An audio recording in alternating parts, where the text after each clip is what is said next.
ఈ రోజే సబ్స్క్రైబ్ చేయండి, మీ ఫేవరెట్ షోస్ చూడండి. భయం వేస్తోంది.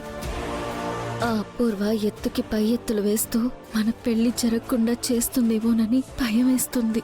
కృష్ణప్రసాద్ మనల్ని కలుపుతాడన్న ఆశతోనో, ఆ అపూర్వ మనల్ని విడదీస్తుందన్న భయంతోనో మనం ప్రేమించుకోలేదు కదా. ఒకరితో ఒకరం జీవితాంతం కలిసి ఉండాలన్న ఆశతో ప్రేమించుకున్నాం. I right? మనం పెళ్లి చేసుకుందాం. ఇప్పటికిప్పుడు మా నాన్నని ఎలా ఒప్పిస్తారు? మనం ఇక్కడి నుంచి ఎక్కడికైనా దూరంగా వెళ్ళిపోయి పెళ్లి చేసుకుందాం. ఈరోజు సరిగ్గా రాత్రి 10 గంటలకి నేను మీ ఇంటికి వస్తాను. మనం ఇక్కడి నుంచి వెళ్ళిపోదాం.